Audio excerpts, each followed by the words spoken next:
उर्दू सफ़ा को सब्सक्राइब कीजिए और आने वाली हर नई वीडियो के लिए घंटी दबाइए।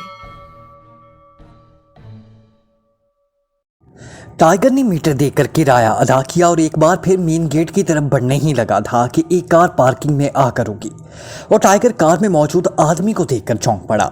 इस आदमी को इसने एयरपोर्ट पर देखा था। टाइगर आगे बढ़ने की बजाय एक जीप की ओट में हो गया। उसने देखा कि वो आदमी कार से उतरा और फिर तेज तेज कदम उठाता हुआ नेशनल गार्डन के मेन गेट की तरफ बढ़ता चला गया। टाइगर इसके पीछे था। अभी वो आदमी मेन गेट के करीब ही पहुंचा था कि एक तरफ मौजूद एक दूसरा आदमी तेजी से उसकी तरफ बढ़ा। टाइगर ने भी एक सतून की ओट ले ली। वो इनसे खासे फासले पर था। क्या हुआ वार्नर, कितने आदमी पहुंचे हैं? कार में आने वाले ने दूसरे आदमी से पूछा। बॉस, सिर्फ एक और आदमी यहाँ पहुंचा है। 2 हबशी और एक एक्रीमियन पहले ही यहाँ मौजूद थे। वहाँ मौजूद आदमी ने जवाब दिया, मैंने सबको कह दिया है कि वो यहाँ पहुँच जाएं, पर जैसे ही वो इमरान यहाँ पहुँचेगा हमने इन पर फायर खोल देना है, बॉस ने कहा। लेकिन बॉस, इस इमरान को हम पहचानेंगे कैसे? वार्नर ने पूछा। मैं रास्क रेस ले आया हूँ, तुम उसे इनके करीब फायर कर दो। इनका रिसीवर मेरे पास है। इनके दरमियान होने वाली गुफ्तगू से मालूम हो जाएगा कि इमरान पहुँच गया है या नहीं, बॉस ने कहा। उसके साथ ही उसने जेब से एक छोटा सा पिस्टल निकालकर वार्नर की तरफ बढ़ा दिया। यस बॉस, आप 01 पर पहुँच आए, मैं वहीं आ रहा हूँ। वहाँ से इनकी निगरानी आसानी से हो सकती है, वार्नर ने कहा और वापस मुड़ गया तो बॉस मेन गेट की तरफ बढ़ता चला गया। अब टाइगर समझ गया था कि ये इनका मुखालिफ ग्रुप है और उन्हें किसी तरह मालूम हो गया है कि इमरान और उसके साथी यहाँ इकट्ठे हो रहे हैं। अब इसके लिए मसला ये था कि वो इमरान या गार्डन में मौजूद अफराद को कैसे इत्तला करे कि अचानक उसे ख्याल आया कि इसके पास सेल फोन मौजूद है। इस वक्त वो जहाँ मौजूद था वहाँ नज़दीक कोई मौजूद न था। इसने जल्दी से जेब से सेल फोन निकाला और ऑन कर दिया और फिर इमरान का नंबर प्रेस कर दिया। Hello hello, tiger calling, tiger ने मौतबाना लहजे में कहा। Yes prince, attending you. चंद लम्हों बाद इमरान की आवाज़ सुनाई थी। बॉस, मैं नेशनल गार्डन के मेन गेट से हटकर एक अकेली जगह पर हूँ, टाइगर ने कहा और एयरपोर्ट से लेकर स्टाक क्लब जाने और फिर वापस आने बॉस और वार्नर के दरमियान होने वाली तमाम बातचीत दोहरा थी। ओह, तो इस स्टाग ने क्लब खोला हुआ है। मैं इसे देखकर ही इधर गया था और मैंने इसके किसी मातहत नाइफ के दरमियान सेलफोन पर होने वाली बातचीत सुन ली थी। इसके बाद मैं बस के जरिए यहाँ आ रहा हूँ। बस की वजह से मुझे यहाँ आने में देर हो गई। मैं इस वक्त बस टर्मिनल पर हूँ। जिसको तुम बॉस कह रहे हो यही नाइफ होगा।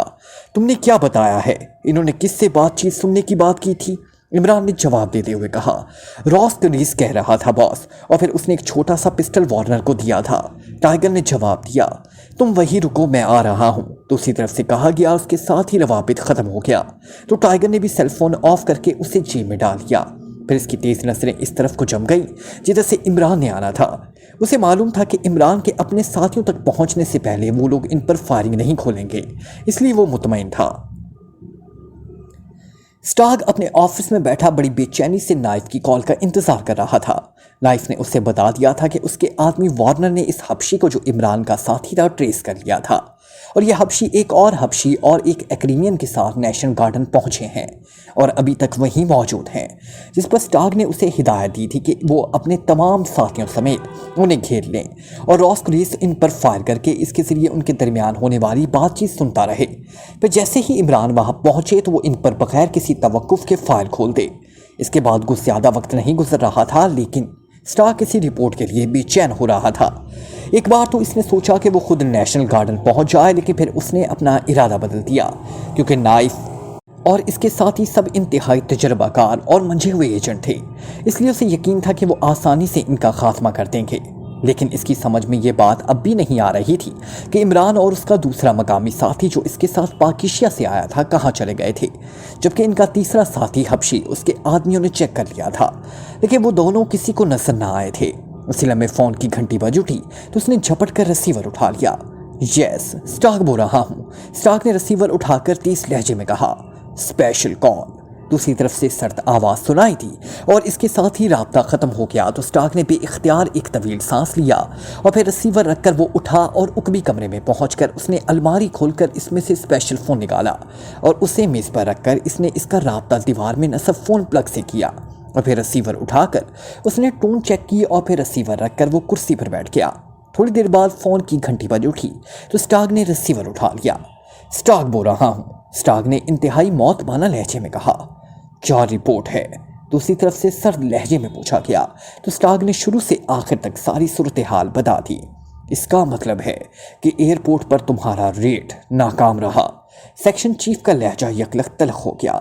وہاں عمران نظر ہی نہیں آیا جناب، ہم نے ہر راستے کی ناکہ بندی کر رکھی تھی، لیکن اس کے باوجود وہ کہیں نظر نہیں آیا، اسٹارک نے جواب دیتے ہوئے کہا۔ اس کا مطلب ہے کہ اسے راستے میں ہی اطلاع مل گئی اور اس نے میک اپ کر لیا، سیکشن چیف نے کہا۔ جناب اطلاع کون دے سکتا ہے؟ اسٹارک نے کہا۔ یہ لوگ انتہائی تیز اور فعال ہیں، تم خود ایئرپورٹ پر گئے تھے؟ سیکشن چیف نے پوچھا۔ یس سر، لیکن میں پارکنگ میں رکا رہا تاکہ اگر کسی بھی صورت عمران بچ کر باہر آ جائے تو میں اسے ہلاک کر دوں، لیکن وہ سرے سے کہیں نظر ہی نہیں آیا۔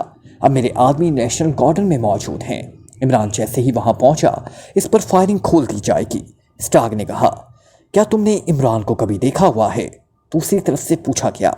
یس سر، 2 بار اس سے ملاقات ہو چکی ہے جب میں ایکریمین ایجنسی میں کام کرتا تھا، اسٹارک نے کہا۔ تو پھر یقینی بات ہے کہ اس نے تمہیں پہچان لیا ہوگا، اس کی یادداشت بہت تیز ہے اور وہ یقیناً تمہارے پیچھے تمہارے قلب آئے گا، سیکشن چیف نے تیز لہجے میں کہا۔ مجھے وہ کیسے پہچان سکتا ہے باس؟ ہماری ملاقات کو تو تقریباً 10-12 سال ہو چکے ہیں، اسٹارک نے حیرت بھرے لہجے میں کہا۔ تم میک اپ کر کے فوراً نیشنل گارڈن پہنچو اور وہاں ان کے خاتمے کی کوشش کرو، قلم میں مت بیٹھو ورنہ کسی بھی لمحے وہ تمہارے سر پر پہنچ جائے گا، سیکشن چیف نے تہم کانہ لہجے میں کہا۔ یس سر، حکم کی تعمیل ہوگی سر، اسٹارک نے کہا تو دوسری طرف سے رابطہ ختم ہو گیا اور اسٹارک نے ایک طویل سانس لیتے ہوئے ریسیور رکھ دیا۔ اسے چیف کی باتیں سن کر پوری طرح احساس ہو گیا تھا کہ سیکشن چیف عمران اور اس کے ساتھیوں کی کارکردگی سے بے حد خائف ہے، اس لیے اس نے فیصلہ کیا تھا کہ اب وہ نائف کی بجائے خود اس عمران کا مقابلہ کر کے اس کا خاتمہ کرے گا تاکہ سیکشن چیف کو معلوم ہو سکے کہ وہ کسی بھی طرح ان لوگوں سے صلاحیتوں کے لحاظ سے کم نہیں۔ چنانچہ اس نے فون کی تار پلک سے نکالی اور پھر فون اٹھا کر اس نے الماری میں رکھا اور واپس اپنے آفس میں آ گیا۔ اس نے کرسی پر بیٹھ کر میز کی دراز کھولی اور اس میں جدید ساخت کا سیل فون نکال کر اس نے اسے آن کر کے نائف کے نمبر پریس کر دیے۔ یس، نائف اٹینڈنگ یو باس۔ چند لمحوں بعد دوسری طرف سے نائف کی آواز سنائی دی۔ کیا ہو رہا ہے وہاں؟ اسٹارک نے پوچھا۔ باس، ابھی تک 2 خبشی اور 2 ایکریمین وہاں موجود ہیں، میں نے راس کریز وہاں فائر کر دی ہیں، ان کے درمیان ہونے والی بات چیت سن رہا ہوں لیکن وہ عام سی باتیں کر رہے ہیں، سیر و سیاحت کی، البتہ درمیان میں اچانک انہوں نے کسی اجنبی زبان میں بات چیت شروع کر دی تھی جو ہماری سمجھ میں نہیں آ سکی۔ نائف نے جواب دیا۔ تمہارے آدمی وہاں پہنچ چکے ہیں یا نہیں؟ اسٹارک نے پوچھا۔ یس باس، ہمارے آدمیوں نے 2 اطراف سے انہیں گھیر رکھا ہے، اب ہم اس عمران کے انتظار میں ہیں، دوسری طرف سے جواب دیا۔ تم اس وقت کہاں موجود ہو؟ اسٹارک نے پوچھا۔ میں گارڈن کے 0 پوائنٹ پر ہوں، میرے ساتھ وارنر اور 2 مزید ساتھی ہیں، جبکہ باقی 4 ساتھی ان کے عقب میں 5-3 میں موجود ہیں، جبکہ یہ لوگ 3-3 میں موجود ہیں، نائف نے تفصیل بتاتے ہوئے کہا۔ اسٹارک چونکہ بے شمار بار نیشنل گارڈن گیا ہوا تھا اور نیشنل گارڈن کے قطاعات کو باقاعدہ نمبروں میں تقسیم کیا گیا تھا، اس لیے جیسے جیسے نائف نمبر بتا رہا تھا اسٹارک کے ذہن میں ساری صورتحال واضح ہوتی جا رہی تھی۔ اوکے، میں خود وہیں آ رہا ہوں، ہو سکتا ہے کہ یہ لوگ کہیں نکل جائیں، اگر ایسا ہوا تو تم نے ان پر فائر کھول دینا ہے کیونکہ دوبارہ انہیں ٹریس کرنا مشکل ہو جائے گا، اسٹارک نے کہا۔ کیا عمران کا انتظار کیے بغیر؟ نائف نے چونک کر پوچھا۔ ہاں، لیکن اس صورت میں اگر یہ عمران کی آمد سے پہلے وہاں سے جانے لگیں، اسٹارک نے کہا۔ یس باس، دوسری طرف سے کہا گیا تو اسٹارک نے اوکے کہہ کر سیل فون آف کیا، پھر اسے میز کی دراز میں واپس رکھ کر وہ اٹھا اور ایک اور ملحقہ کمرے کی طرف بڑھ گیا۔ یہ اس کا ڈریسنگ روم تھا، یہاں میک اپ کا جدید ترین سامان بھی موجود تھا۔ اس نے میک اپ کیا اور پھر اس کمرے سے نکل کر وہ آفس میں آیا اور اس کے بعد وہ ایک خفیہ راستے سے نکل کر کلب کی عقبی طرف پہنچ گیا جہاں اس کی مخصوص کار موجود تھی۔ تھوڑی دیر بعد اس کی کار تیزی سے نیشنل گارڈن کی طرف بڑھی چلی جا رہی تھی۔ صدیقی نیشنل گارڈن کی ایک بینچ پر بیٹھا ہوا تھا، اس کے ساتھ جوزف اور جوانا اور خاور بھی موجود تھے۔ صدیقی ایئرپورٹ سے یہاں پہنچا تھا اور اس نے نائف اور اسٹارک کے بارے میں اپنے ساتھیوں کو بتا دیا تھا۔ اب وہ عمران کا انتظار کر رہے تھے لیکن نہ ہی عمران وہاں پہنچ رہا تھا اور نہ ہی ٹائیگر۔ اچانک خاور بیٹھے بیٹھے چونک کر اٹھ کھڑا ہوا۔ کیا ہوا؟ ساتھ بیٹھے ہوئے صدیقی نے کہا۔ ہمیں گھیرا جا رہا ہے، خاور نے آہستہ سے کہا تو صدیقی بے اختیار چونک پڑا۔ کیسے؟ صدیقی نے چونک کر پوچھا۔ وہ سامنے جھاڑیوں میں کوئی چیز گری ہے، یوں لگتا ہے جیسے کوئی کیپسول باقاعدہ کسی پسٹل سے فائر کیا گیا ہو، خاور نے کہا۔ फायर करने वाला नजर नहीं आया? सदीकी ने पूछा। नहीं, वो शायद किसी दरख्त की ओट में है, मैं देखता हूँ, खावर ने कहा। फिर इस अंदाज में टहलता हुआ आगे बढ़ गया जैसे बैठे बैठे थक गया हो। क्या हुआ है? अचानक सामने वाले बेंच में बैठे हुए जवाना ने कहा। कुछ नहीं, वैसे ही टहल रहा है, सदीकी ने जवाब दिया। खावर झाड़ियों के करीब जाकर कुछ देर रुका रहा, फिर इस तरह टहलता हुआ वापस आ गया। वहाँ झाड़ियों में रॉस ग्रीस मौजूद हैं, इसकी सब्ज लाइट मैंने चेक कर ली है, खावर ने कहा। ओ, फिर तो हमारी बातचीत सुनी जा रही है, सदीकी ने आहिस्ता से कहा। इसका अंदाज ऐसा था जैसे वो बड़बड़ा रहा हो। यहाँ हमारी बातें एक आले से सुनी जा रही हैं और हमें घेरा भी जा रहा है।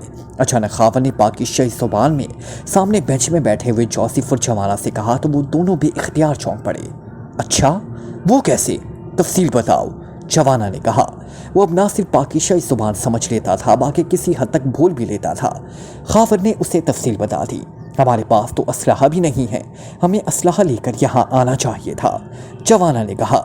मेरे ख्याल है कि हमें इमरान साहब का इंतज़ार नहीं करना चाहिए, वरना अगर उन्होंने हम पर फायर खोल दिया तो हमारा बचना मुश्किल हो जाएगा, सदीकी ने कहा। नहीं, बॉस के आने तक हमें यहीं रहना होगा, और ये आला भी उन्होंने इसलिए यहाँ पहुँचाया है कि जैसे ही बॉस यहाँ पहुँचे वो उससे चेक कर ले। अचानक खामोश बैठे हुए जोसेफ ने पाकिस्तानी ज़ुबान में कहा।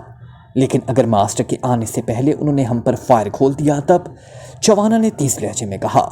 मैंने शामाली की आवाज़ यहाँ आते ही सुन ली, जिसका मतलब है कि अभी यहाँ अमन व सकून है, क्योंकि जहाँ शामाली की आवाज़ सुनाई दे वहाँ कोई झगड़ा नहीं हो सकता। इसलिए तो कमज़ोर कबीले हमेशा शामाली पालते थे, जोसेफ ने बड़े संजीदा लहजे में जवाब दिया। तो सब बेइख्तियार मुस्कुरा दिए। हमें आम से गुफ्तगू करते रहना चाहिए, उसके साथ होशियार भी रहना चाहिए। जोसेफ ठीक कह रहा है, हमें बहरहाल प्रिंस का इंतज़ार करना है, सदीकी ने कहा। फिर उन्होंने मकामी ज़ुबान में आम सी बातें करनी शुरू कर दी, लेकिन वक्त गुजरता जा रहा था जबकि इमरान और टाइगर में से कोई भी नजर न आ रहा था। टाइगर आ रहा है, अचानक जवाना ने कहा तो वो सब चौंक पड़े। उसी लम्हे टाइगर तेज कदम उठाता उनके करीब पहुंच गया। वो नए मेकअप में था। यहाँ ऐसा आला मौजूद है जो हमारी बातचीत दूसरों तक पहुंचा रहा है, सदीकी ने टाइगर के बोलने से पहले ही पाकिस्तानी ज़ुबान में कहा तो टाइगर चौंक पड़ा। उसके चेहरे पर हैरत के तासुरात उभर आए। आपने रॉस ग्रीस को चेक कर लिया है, टाइगर ने इनके करीब बेंच में बैठते हुए कहा। हाँ, लेकिन तुम्हें कैसे पता चला? और तुम गायब कहाँ हो गए थे? और प्रिंस कहाँ है? सदीकी ने पूछा। प्रिंस बाहर मौजूद है, मैं ये इतला देने आया था कि हमें दो अतराफ से घेर लिया गया है और रॉस ग्रीस के जरिए यहाँ होने वाली तमाम बातचीत इन तक पहुँच रही है। उन्होंने जोसेफ को चेक कर लिया है। जब जोसेफ अपने साथियों समेत टैक्सी में सवार होकर यहाँ पहुँचा था, बैनुल-अक़वामी फ़्लाइट की वजह से हमने असलहा पास नहीं रखा था। क्या आप दोनों के पास असलहा मौजूद है? टाइगर ने सदीकी और खावर का नाम लिए बगैर उनसे पूछा। नहीं, यहाँ अक्सर पुलिस चेकिंग करती रहती है और यहाँ असलहा रखना जुर्म है, सदीकी ने जवाब देते हुए कहा। तुम्हारे उकम में जो ऊंची झाड़ियों वाला प्लाट है, इसमें 4 मुसल्लह अफराद मौजूद हैं। सामने जहाँ से रॉस ग्रीस फायर किया गया है वहाँ भी 4 अफराद मौजूद हैं और ये 8 मुसल्लह हैं, टाइगर ने कहा। तो फिर हमारे लिए क्या हुक्म है? क्या हम इस तरह उनके निशानों पर साकित बैठे रहेंगे? खावर ने कहा। और अगर इन्होंने तुम्हें प्रिंस समझ लिया तो फिर? सदीकी ने कहा। शामाली की आवाज़ आना बंद हो गई। होशियार, अचानक खामोश बैठे हुए जोसेफ ने कहा। उसके साथ ही वो सब भी बेइख्तियार उठकर खड़े हो गए। फिर इससे पहले कि वो कुछ करते, अचानक दोनों अतराफ से फायरिंग की आवाज़ों से गार्डन गूंज उठा। फिर इसके साथ ही टाइगर समेत सदीकी, खावर, जोसेफ और जवाना बुरी तरह चीखते हुए नीचे गिरे। लेकिन फायरिंग इस तरह जारी थी कि अचानक पुलिस की सीटियों की आवाज़ों से गार्डन गूंज उठा। इसके साथ ही फायरिंग बंद हो गई, लेकिन वो सब घास पर साकित पड़े हुए थे और खून इन सब के जिस्मों से तेजी से निकल रहा था और इनके जिस्मों में मामूली सी हरकत ना थी। स्टार्क जब कार में सवार नेशनल गार्डन के करीब पहुंचा तो दूर से पुलिस की सीटियों की आवाज़ और एम्बुलेंस गाड़ियों के मखसूस सायरन सुनकर वो बेइख्तियार चौंक पड़ा। उसी लम्हे 2 एम्बुलेंस गाड़ियां सायरन बुझाती हुई पूरी रफ्तार से इसकी कार के करीब से गुजरकर आगे बढ़ती चली गई, जबकि पुलिस की सीटियों की आवाज़ भी अब वाज़े तौर पर सुनाई दे रही थी। ये क्या हुआ है? क्या नाइफ ने इन पर फायर खोल दिया है? स्टार्क ने बड़बड़ाते हुए कहा। और फिर थोड़ी देर बाद इसकी कार पार्किंग के करीब पहुंची तो उसे कार बाहरी एक साइड पर रोकने पड़ी, क्योंकि लोग इस तरह नेशनल गार्डन से निकलकर भाग रहे थे जैसे वहां अचानक कयामत बर्पा हो गई हो। पार्किंग तेजी से खाली होती जा रही थी। स्टार्क कार से उतरा और तेजी से आगे बढ़ गया। क्या हुआ है यहाँ? स्टार्क ने एक आदमी को जो तेज कदम उठाकर आगे बढ़ रहा था रोक कर पूछा। 5 अफराद को फायर करके हलाक कर दिया गया है। اس آدمی نے کہا اور تیزی سے آگے بڑھ گیا۔ 5 افراد، اس کا مطلب ہے کہ عمران بھی ان میں شامل تھا۔ ویری گڈ، اسٹارک نے مسرت بھرے انداز میں بڑبڑاتے ہوئے کہا، اور پھر تھوڑی دیر بعد وہ مین گیٹ پر پہنچ گیا۔ وہ گیٹ سے باہر آنے والوں کی تعداد میں پہلے سے کافی کمی آ گئی تھی، لیکن اس کے باوجود کافی تعداد میں لوگ گارڈن کے اندر سے باہر آ رہے تھے۔ ان سب کے چہروں پر پریشانی اور خوف نمایاں تھا۔ یہاں ہوا کیا ہے؟ اسٹارک نے ایک سائڈ پر کھڑے ہوئے باورتی دربان سے پوچھا۔ جناب، یہاں پہلی بار ایسا واقعہ ہوا ہے، اب تو یہاں کوئی تفریح کرنے نہیں آئے گا، دربان نے بڑبڑانے کے سے انداز میں جواب دیتے ہوئے کہا۔ آخر ہوا کیا ہے یہ تو بتاؤ، اسٹارک نے جھلائے ہوئے انداز میں کہا۔ جناب، 5 افراد جن میں 2 سیاہ فام تھے ایک کتے میں پنجوں پر بیٹھے ہوئے تھے کہ اچانک ان پر 2 اطراف سے فائرنگ ہوئی اور وہ 5 کے 5 ہلاک ہو گئے۔ یہاں کی سیکیورٹی نے سیٹیاں بجائی تو فائرنگ رک گئی، لیکن اس کے ساتھ ہی بھگدڑ سی مچ گئی اور فائرنگ کرنے والے بھی اس بھگدڑ میں غائب ہو گئے۔ پھر پولیس اور ایمبولنس کی گاڑیاں پہنچ گئی، کیونکہ یہاں 2 ایمبولنس مستقل طور پر موجود رہتی ہیں تاکہ کسی بھی ممکنہ حادثے کی صورت میں بوقت استعمال میں لائے جا سکیں۔ ان 5 کے بارے میں بتایا جاتا ہے کہ وہ ہلاک ہو گئے ہیں، لیکن پھر بھی انہیں ایمبولنس میں ڈال کر ہسپتال لے جایا گیا ہے۔ اس خوف کی وجہ سے سب لوگ اب گارڈن سے جا رہے ہیں۔ دربار نے تفصیل بتاتے ہوئے کہا تو اسٹارک کے جسم میں سکون اور مسرت کی لہریں سی دوڑتی چلی گئی۔ نائف نے اسے بتایا تھا کہ وہاں 2 حبشی اور 2 ایکریمین افراد موجود تھے، جبکہ اب بتایا جا رہا تھا کہ ہلاک ہونے والے 5 افراد تھے۔ ان کا مطلب تھا کہ عمران وہاں پہنچ گیا ہوگا، پھر راس گریس کی مدد سے اس کے ساتھیوں نے چیکنگ کر لی ہوگی اور پھر فائل کھول دیا ہوگا۔ یہ سب سوچتا ہوا اسٹارک واپس اپنی کار کی طرف بڑھ گیا۔ اب اس کا پروگرام ہیڈ کوارٹر جانے کا تھا تاکہ وہ نائف اور اس کے ساتھیوں سے پوری تفصیل معلوم کر سکے۔ اسے معلوم تھا کہ نائف اور اس کے ساتھی اب واپس ہیڈ کوارٹر ہی پہنچیں گے۔ پھر تھوڑی دیر بعد وہ ہیڈ کوارٹر پہنچ گیا۔ ہیڈ کوارٹر میں مستقل رہنے والا رچرڈ وہاں موجود تھا، لیکن نائف اور اس کے ساتھی ابھی وہاں نہیں پہنچے تھے۔ پھر اس سے پہلے کہ اسٹارک نائف اور اس کے ساتھیوں کے بارے میں پریشان ہوتا، نائف کی کار اندر داخل ہوئی۔ او باس، آپ یہاں؟ نائف نے کار پورچ میں روک کر نیچے اتر کر اسٹارک کے قریب آ کر کہا۔ ہاں، میں ابھی نیشنل گارڈن سے یہاں پہنچا ہوں۔ کیا ہوا وہاں؟ کیا عمران بھی ٹارگٹ میں آیا ہے یا نہیں؟ اسٹارک نے انتہائی بے چین سے لہجے میں کہا۔ یس باس، وہ بھی ساتھ ہی ہلاک ہو گیا، نائف نے کہا تو اسٹارک کا چہرہ بے اختیار کھل اٹھا۔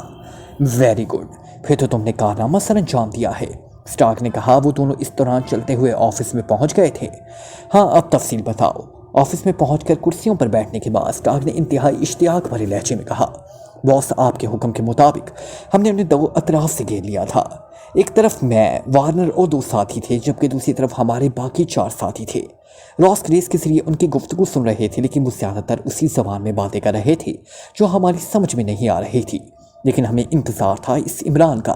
پھر ایک اچانک آدمی ان کے پاس پہنچ گیا۔ یہ مقامی آدمی تھا، اس سے پہلے نظر نہ آیا تھا، اس لیے لازماً یہ عمران ہو سکتا تھا۔ تو میں نے اپنے ساتھیوں کو ان پر فائرنگ کھولنے کا کہہ دیا۔ اس کے ساتھ ہی دوسری طرف سے فائرنگ ہوئی اور وہ سب نیچے گر کر تڑپنے لگے اور چند لمحوں بعد ساکت ہو گئے۔ چونکہ فائرنگ سے ہر طرف بھگدڑ سی مچ گئی تھی، اس لیے ہم نے فائرنگ بند کی اور اس بھگدڑ کا سہارا لے کر ہم وہاں سے باہر آ گئے۔ لیکن میں وہاں ایک سائڈ پر رکا رہا، میں تسلی کرنا چاہتا تھا کہ ان لوگوں کا انجام کیا ہوا ہے۔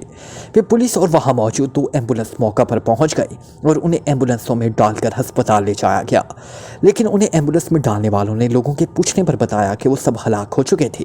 تو میں مطمئن ہو کر یہاں آ گیا، یہاں آپ سے پہلے سے موجود تھے، نائف نے پوری تفصیل بتاتے ہوئے کہا۔ تم نے ہسپتال سے کنفرم کر لیا تھا، اسٹارک نے کہا۔ باس، میں نے سوچا تھا کہ ہیڈ کوارٹر سے فون پر کنفرم کر لوں گا، نائف نے جواب دیا۔ کرو کنفرم تاکہ میں سیکشن چیف کو رپورٹ دے سکوں، اسٹارک نے کہا تو نائف نے اسبات میں سر ہلاتے ہوئے فون کا ریسیور اٹھایا اور پھر انکوائری سے اس نے جنرل ہسپتال کے ایمرجنسی شعبے کا نمبر معلوم کیا۔ پھر کوریڈور دبا کر ٹون آنے پر اس نے تیزی سے نمبر پریس کرنے شروع کر دیے۔ لاؤڈر کا بٹن بھی پریس کر دو، اسٹارک نے کہا تو نائف نے اسبات میں سر ہلاتے ہوئے آخر میں لاؤڈر کا بٹن بھی پریس کر دیا۔ جنرل ہسپتال شعبہ ایمرجنسی پولیس۔ رابطہ قائم ہوتے ہی ایک مردانہ آواز سنائی تھی۔ نیشنل گارڈن کے حادثے کے 5 افراد ہسپتال آئے گئے ہیں، ان کی اب کیا پوزیشن ہے؟ نائف نے پوچھا۔ ان میں سے 2 افراد کا آپریشن ہو رہا ہے، جبکہ 3 افراد کا آپریشن ہو گیا ہے اور وہ اب خطرے سے باہر ہیں، دوسری طرف سے کہا گیا، اور اس کے ساتھ ہی رابطہ ختم ہو گیا۔ کیا مطلب؟ کیا وہ زندہ تھے؟ یہ کیسے ہو سکتا ہے؟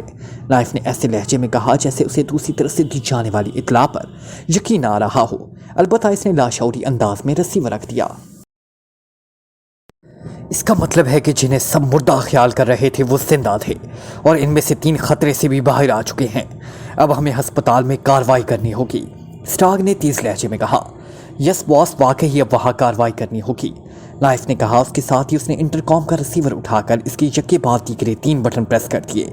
यस सर, रिचर्ड बोल रहा हूँ। राब्ता होते ही दूसरी तरफ से एक मौतमाना आवाज़ सुनाई दी। ग्रुप वापस आ गया है या नहीं, नाइफ ने पूछा। यस सर, सब आ गए हैं, रिचर्ड ने जवाब दिया। ओके, नाइफ ने इत्मीनान भरे लहजे में कहा। उसके साथ ही उसने इंटरकॉम का कुरिटर दबाया और फिर टोन आने पर उसने यके बाद दीगरे कई बटन प्रेस कर दिए। वार्नर बोल रहा हूँ। राब्ता कायम होते ही दूसरी तरफ से वार्नर की आवाज़ सुनाई दी। नाइफ बोल रहा हूँ, नाइफ ने कहा। यस बॉस, हुक्म, वार्नर ने मौतमाना लहजे में कहा। अभी अभी जनरल अस्पताल के शोबा इमरजेंसी से मालूम हुआ है कि ये लोग हलाक नहीं हुए बल्कि जख्मी थे।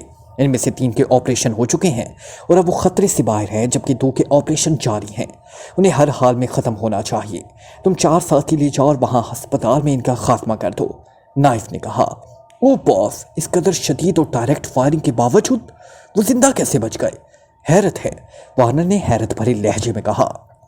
हाँ, वहाँ पर सबका यही ख्याल था और मुझे भी यकीन था कि ये 5 हलाक हो चुके हैं, लेकिन अब अस्पताल वालों ने बताया कि ऐसा नहीं, जबकि ऐसा होना चाहिए था, नाइफ ने कहा। यस बॉस, ऐसा ही होगा। मैं फ़ोन करके अस्पताल से मालूम करता रहूँगा। जब इन दोनों का ऑपरेशन भी हो जाएगा तो हम वहाँ पहुँच आएंगे, वार्नर ने कहा। ओके, नाइफ ने कहा और रिसीवर रख दिया। उन्हें हर सूरत में हलाक होना चाहिए, नाइफ, तुम खुद साथ जाओ, स्टार्क ने कहा। यस बॉस, मैं चला जाता हूँ, नाइफ ने कहा तो स्टार्क उठ खड़ा हुआ। मैं क्लब जा रहा हूँ, जैसे ही ये हलाक हूँ तुमने मुझे कॉल करके रिपोर्ट देनी है ताकि सेक्शन चीफ को रिपोर्ट दी जा सके। वो शिद्दत से इस रिपोर्ट के मुंतज़िर होंगे, स्टार्क ने मुड़ते हुए कहा। यस बॉस, नाइफ ने कहा तो स्टार्क तेज तेज कदम उठाता हुआ ऑफिस से बाहर आ गया। थोड़ी देर बाद इसकी कार वापस अपने क्लब की तरफ बढ़ी चली जा रही थी। इसके चेहरे पर सुकून और इत्मीनान था, क्योंकि उसे मालूम था कि शदीद ज़ख्मी अफराद को इनके बेड्स पर गोली मारकर हलाक कर देना कोई मसला नहीं। इसलिए उसे यकीन हो चुका था कि वो अपने मिशन में कामयाब हो चुका है।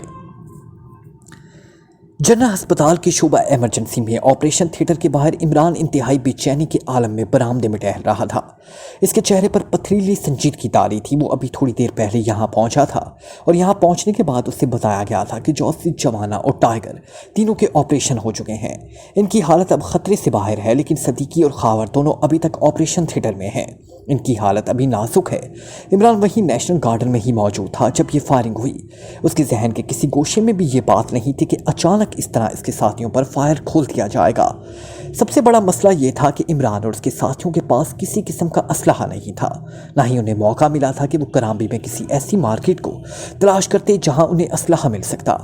दुश्मन एजेंटों ने रॉस्ट्रेस भी फायर कर दी थी, जिससे वो इसके साथियों के दरमियान होने वाली बातचीत सुन सकते थे। इमरान वहां पहुंच चुका था और जल्दी दुश्मन एजेंटों पर काबू पा लिया चाहता, लेकिन अचानक फायरिंग शुरू हो गई। फिर फायरिंग होते ही पूरे नेशनल गार्डन में ज़बरदस्त भगदड़ मच गई और इमरान जो गेट के करीब मौजूद था, जब अपने साथियों के पास पहुंचा तो वो सब शदीद जख्मी और बेहिस्सो हरकत पड़े हुए थे।